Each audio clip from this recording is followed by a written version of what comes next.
He thought his backyard fence was his sanctuary, the one place where peace couldn't be disturbed. But night after night, the same figures kept climbing over patrols from the HOA, crossing boundaries they had no right to cross. At first, he stayed silent, hoping it would stop. But it didn't. Instead, it grew bolder, darker, and more invasive. So one evening, he made a decision that would change everything. What happens when a man is pushed too far in his own home? It was the kind of neighborhood where silence carried weight. Neatly trimmed lawns, pristine sidewalks, and fences built as much for appearances as for privacy. To anyone passing through, it looked like the picture of order. But for Marcus, it was a different reality, one that reminded him, in subtle and sharp ways, that he was an outsider in a place he called home. Marcus had worked hard for years to buy his house. Every late-night shift, every early morning grind,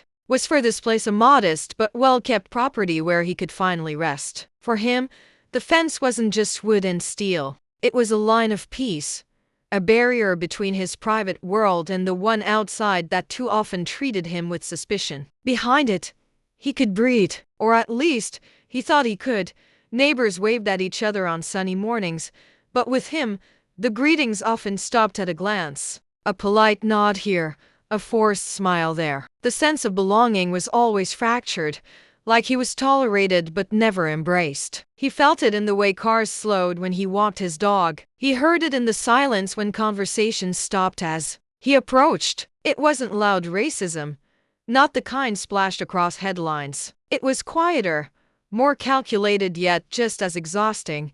The HOA was the embodiment of that silent tension. To Marcus, their patrols seemed less about keeping the neighborhood safe and more about control. They wrote warnings for grass that was half an inch too tall, notes for a trash bin visible from the curb, and even a complaint about the color of his shed. Each letter was a reminder.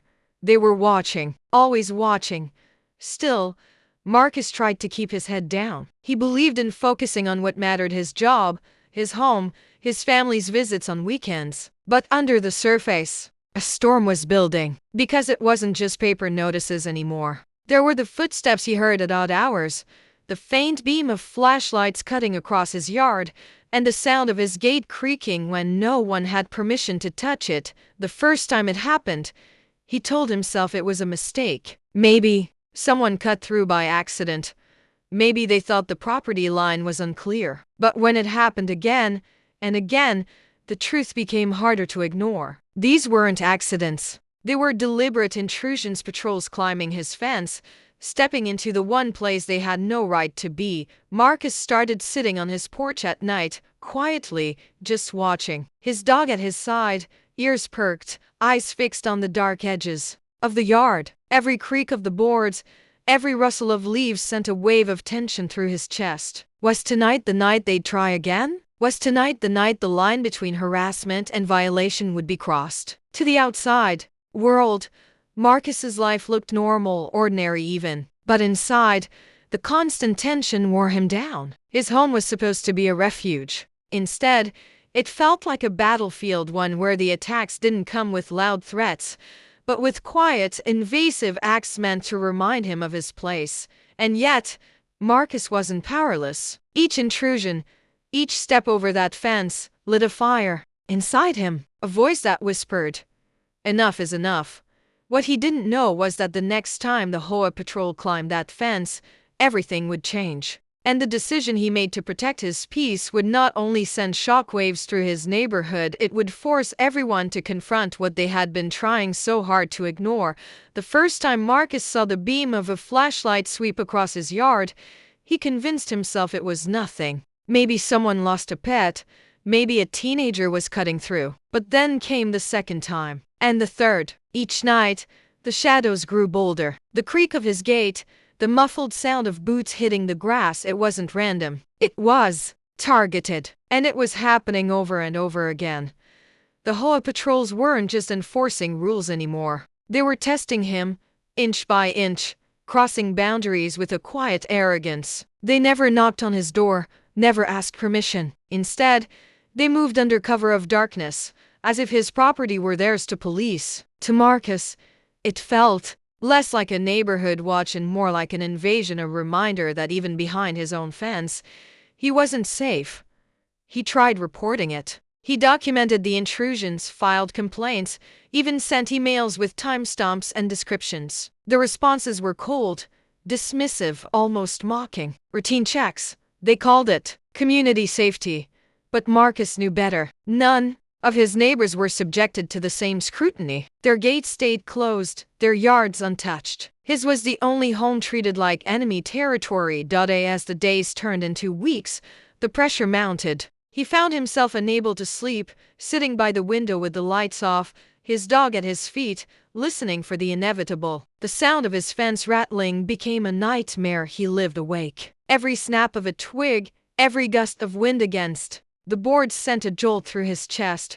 One night, he heard them again, the low thud of boots climbing, the sharp metallic click as the latch gave way. He stepped onto his porch, heart pounding, but by the time he reached the yard, they were gone. All that remained were footprints pressed deep into the soil, proof that his privacy had been trespassed once more. That was the breaking point. Marcus realized this wasn't going to stop on its own. The HOA wasn't protecting anyone, they were hunting him, treating him like a threat simply because of who he was. And each intrusion wasn't just harassment, it was escalation. If they could cross his fence without consequence, what would stop them from walking straight through his front door? He began to plan, quietly, carefully. His fence had always been a symbol of separation, his line in the sand. Now, it would become something more. He spent nights researching, watching tutorials, piecing together a system that would make his gate untouchable. If they wanted to climb it again, they would feel it. Not with words, not with warnings, but with a shock that would remind them. He wasn't powerless, but the decision weighed heavily on him. What if it backfired? What if they twisted the narrative, painted him as the aggressor, the dangerous one? In a world that so often looked for excuses to justify mistreating men like him, Marcus knew the risks were high. Still, what choice did he have? He couldn't let them strip away his safety, his dignity, his right to peace in his own home. So he set the trap. The gate was wired, secured, and waiting. Marcus sat on his porch that evening, a quiet determination burning in his chest. His dog lay beside him, ears twitching at every sound, as if sensing what was about to come. The night air was heavy, the kind of silence that always carried the promise of disruption. And then it happened. The faint scrape of boots, the whisper of fabric brushing against wood, the slow, deliberate rattle of the fence being tested. Marcus held his breath, his eyes locked on the shadow moving at the edge of his yard. Step by step, the figure climbed. Step by step, the line between intrusion and violation was crossed again. But this time, Marcus was ready. What happened next wouldn't just shake his neighborhood. It would ignite a firestorm, one that forced everyone to finally see the truth of what had been happening all along. The crack of the latch snapped through the night like a gunshot. Marcus froze, his body tense, his breath shallow. He had been waiting for this moment, but now that it was here, time seemed to slow. The shadow on the fence moved with practiced ease, as if the trespasser had done this 100 times before. And maybe he had. But this night would not end like the others. The figure dropped into Marcus's yard, boots pressing into the grass with deliberate weight. A flashlight beam cut through the darkness, sweeping across the lawn like a searchlight. In enemy territory, Marcus's dog growled low, muscles coiled, ready to spring. From the porch, Marcus gripped the armrest of his chair so tightly his knuckles turned white. Every nerve in his body screamed to shout, to demand answers, but he stayed silent. Then, it happened. The intruder reached for the gate, testing the metal as if it were his own. A second later, the jolt hit. A crackle, a flash, a sharp cry that tore through the stillness. The man stumbled back, clutching his hand, the flashlight tumbling into the dirt. The sound was brief but powerful, a reminder that this gate, this fence, was not to be violated again. Marcus's chest heaved. He had done it. For the first time, he wasn't just enduring the harassment, he was resisting it. But there was no time to feel relief, because almost instantly, the shouting began. Another figure appeared on the fence, then another. More patrol members, their uniforms blending with the night, their voices sharp and angry. "He's got traps out here," one yelled. "This is illegal," another barked. The words cut through the air like accusations, as though Marcus were the criminal, not the man who had been violated again and again. Within minutes, the yard swarmed. Lights flickered on from neighboring houses, curtains shifted, cameras lifted. The story was already being written in real time, not by Marcus, but by those who had always wanted to see him as the problem. The intruders shouted about danger, about assault, twisting the narrative before his eyes, and then the sirens came. The wail of patrol cars cut through the night, growing louder until red and blue lights painted the street in harsh, pulsing flashes. Marcus's heart sank. He knew this scene too well, had seen it replay in headlines across the country. A black man accused, surrounded, outnumbered. Facts didn't matter when perception carried more weight. And perception was already against him. Officers spilled into the yard, weapons at their sides, hands hovering near holsters. Commands shouted over one another, sharp and disorienting. "Step forward. Keep your hands visible." "What's going on here?" The HOA patrol pointed accusing fingers, voices raised in outrage, painting Marcus as dangerous, reckless, a threat. Marcus lifted his hands slowly, palms open, the weight of history pressing down on him. He had done nothing wrong. He had defended his home. Yet standing there, under the glare of flashlights and suspicion, he felt the same fear that so many others had felt in moments like this, the fear that the truth might not matter. Neighbors lined the sidewalks now, some recording, some whispering, some simply watching in silence. No one spoke in his defense. No one stepped forward to say what they had seen for weeks: the trespasses, the harassment, the deliberate targeting. It was easier to let Marcus stand alone, easier to believe the story being shouted the loudest. The officer closest to him narrowed his eyes, hand tightening on his holster. Marcus's pulse thundered in his ears. He thought of his family, of the countless names before him who had been reduced to hashtags, of how quickly life could be stolen with one wrong move. The night hung on a razor's edge. Would this moment define him as a man who stood his ground, or would it be twisted into the very thing his tormentors had wanted all along? As the crowd's murmurs grew louder, and the officer's hand hovered inches from drawing his weapon, Marcus realized this wasn't just about his fence anymore. This was about survival, dignity, and a fight far bigger than his yard. And in that breathless instant, everything balanced on what happened next.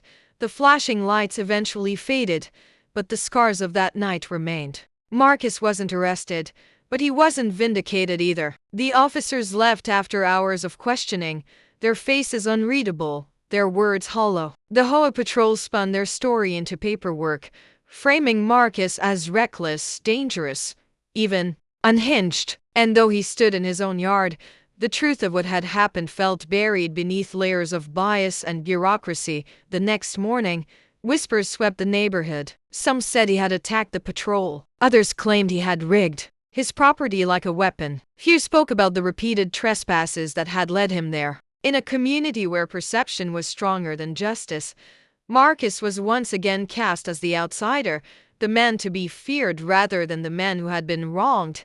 But Marcus didn't regret protecting his home. Because in that moment when the gate sparked, when the narrative threatened to consume him, he felt something he hadn't in a long time: control. For once, he had drawn a line and refused to let it be crossed. And though the price was heavy, the message was clear. In the days that followed, his story began to spread. First through hushed conversations, then through social media posts, and eventually through local news outlets. Neighbors who had once turned away found themselves confronted with footage, testimonies, and undeniable proof of the HOA's harassment. For some, it was a wake-up call. For others, it was confirmation of what they already knew, that racism doesn't always come with slurs shouted in the open. Sometimes it arrives in the form of quiet surveillance, targeted enforcement, and the constant erosion of dignity.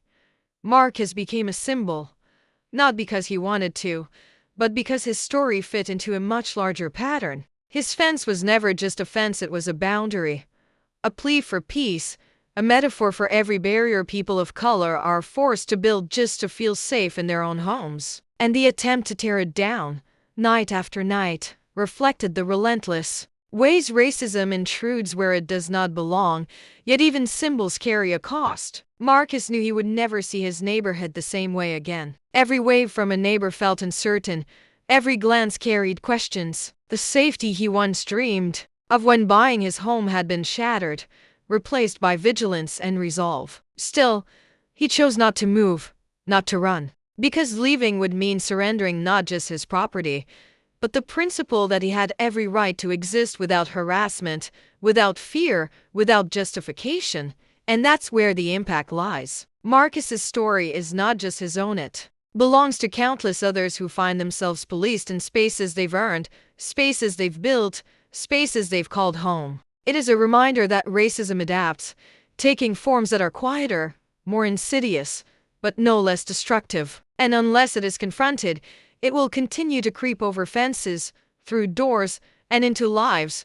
The question is not whether Marcus was right to defend himself. The real question is why he was forced into that position at all. Why, in a country that prides itself on freedom and equality, do so many still find their peace trespassed upon? Marcus's story is a warning, but also a call to see, to speak, to act before another life, another home, another fence becomes a battlefield.